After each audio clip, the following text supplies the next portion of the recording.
Welcome back to my YouTube channel, guys. Come on, you already know what time it is. It's your boy Street Matters with Sems, and we're coming back to you again, live and direct from the heart of London. Alright, coming with nothing but the exclusives. You already know what time it is. Okay, make sure you firstly like this video, give us a big thumbs up. Alright, smash the like button. Make sure you do. Subscribe if you're new, hit that post notification bell, and make sure you watch this whole video until the end. Alright, this one's going to be special and it's going to be raw, but I have to hit you lot with the facts. You know I love you lot so much. I have to hit you with the facts. Okay, so in this video we're going to be talking about cars. Are they really necessary? Is it a necessity for you? Let's discuss. Let's actually talk about why people are driving nowadays and what a real purpose for a car is, and if it's even an asset or a liability. Let's go. As for the average UK savings account, okay, it is not a lot at all. It's not a lot. In fact, the majority of people live every single day like it is their last. Yeah, we live life thinking that, you know, tomorrow's not promised, when Corona has already shown us that people could lose their lives at any second. Corona has proved to us that we need to focus on what's most importantly. But if there's one thing I can say that people are still looking at and desiring and fighting for, and, you know, trying to please people over, is the use of a vehicle, of a four-wheeled vehicle called a car. Let's talk about cars. For me personally, I do not see myself owning a car personally, and you lot could hold me to account until I have an asset to pay for it, which means that if I'm not working and I'm not saving up towards a house and I've put a deposit down in the house, why do I need a car for? If me especially, I live in a public transportation city, and not only that, but everything is walking distance to me. So that's my reasoning for not owning or wanting a car just yet. But I do know that a car would be essential later on, because, you know, as I do get married and I have my future wife, there's no way she's taking public transport if her water's breaking. You know what I'm saying? Okay, but I do see a lot of people, you know, are buying cars for the right reason. Maybe because you live in somewhere like, I don't know, in the countryside, or you live in a state or in a region of the world where public transportation is bad. You have to work night shifts. You know, you don't generally like to walk, or even it's because you have the funds to buy a car, so that car could be used as a tax write-off. Okay, that's understandable. But however, do the majority of the world see cars in that manner? No, I doubt it. And it is very obvious in the way that people drive cars. It is very obvious for the reasons as to why people buy a car. So let's break that down. Okay, let's think about the costs of driving a car first of all. Okay, right, so I'm talking about the UK, and let me look down. So it costs on average £3,406, okay, and that's pound sterling, that's our currency in the UK, per year to own a car and to maintain it.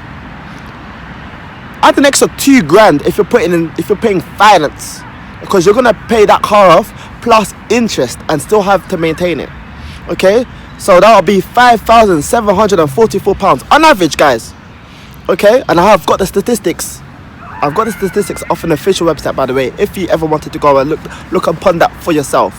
Okay, imagine, like, cars are actually things that depreciate in value. So if you do not know what the word depreciation is, it basically means something that is not worth the same price that you bought it for the duration of you owning that asset or that object, or, you know, whatever you want to identify it for. So a house, for example, can drop down in price or in value, but it has the tendency of always going up, which is why houses are assets that people vouch and fight to get for, which is not quite easy to obtain, but, you know, there's ways around it, of course. But a car, on the other hand, it always drops down in value.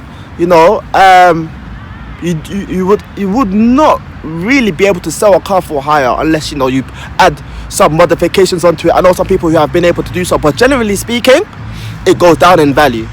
So why on earth would you risk yourself, risk your finances, and go into your life savings just to buy a car when it's lockdown at the moment, or even after when lockdown finishes, just for it to be parked outside of a club to impress Sally when Sally does not even want you, mate? Okay, I think our people have to get their priorities right. I feel like image And buying a car for the wrong purpose is killing our people. Let me just put that out there. Facts. And if you disagree, put that in the comment section below. No cap. Okay? We need to walk first before we learn how to run. We need to learn how to run first before we even enter a vehicle. What do I mean by that? Small steps. You will get there at the end when you're able to own things such as nice cars.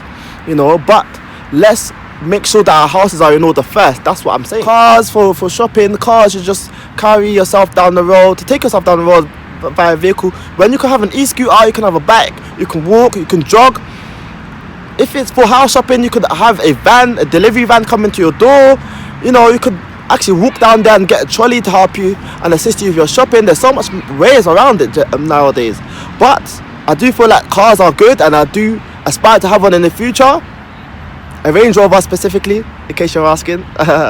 You know, I do stay true to my principles, and I do feel like a car right now is not the best option for many people, not just including myself. And also, I wanted to put a disclaimer out there. Yeah, I'm not a financial advisor. I can only give my thoughts and my opinion, you know. And personally, this is my video, so you take it any way you wish. Do your own research. Do you understand? There are financial advisors out there that I believe are easily able to tell you to and give you precise information, as they are qualified to do so. Okay, so please seek their information. For me, I'm just going to give you as it is and from what I observe. Okay, and from what I've observed and what I've studied, the average person does not need a car. I feel like if you invested that money from a young age, you would be able to even make a lot more profit, to the point where it's like, if you did want a car, your profit generating income or asset would be able to pay for that car, instead of you fighting and spending 3 years of your salary just to buy a car, and then for you to go all the way back down to where you started off when you first started saving. Fair enough, okay, if you're old and you really needed a car and you've assessed all the options and it only made sense for you to buy a car, cool. Or even if you're young and you still need to have a car to look after your parents that are not too well, obviously in health, they're quite poorly, cool, good. This video may not be for you, but if you're young, 16, 17, 18, 19, you know, you have not got a job yet and you hardly come out of your house, then I'll tell you straight, your boy will tell you straight, out of love and all the respect that I owe you, okay, for watching this video for this long, you do not need a car, my friend. You need mental discipline. Yeah. You have invested £400 into a low-cost index fund, but even before you invest in something like the stock market, or you invest in anything else that you've seen, cryptocurrency, all of these new phases that people are getting into nowadays, you know, which you should be very careful and wary of, because there's a lot of scammers out there and platforms just trying to extort your money. I think you should first invest in yourself. How about you buy some books and you read some books, and maybe you find a way of, you know, building yourself, building your brand, building your business, getting into TikTok, stuff like that. I heard that's really good for the youngers nowadays. People could go viral, but I digress. Yeah, the main point of this video is to reconsider if really getting a car is for you, and maybe even a car that you're driving, maybe can you downgrade it? Maybe. I'm all about preaching frugality and minimalism to my people. Yeah, not being a cheapskate, but always thinking twice, 3 times, making critical thoughts and decisions, because I hate when we just think and we do things, you know, and we purchase things and then we end up regretting it, because oftentimes we often live to regret it without being able to change it. So is getting a car really for you? Yeah, ponder upon that and let me know if it is. If it is, then why? If it's not, then why? Okay, 2021, nothing but excellence. God bless you.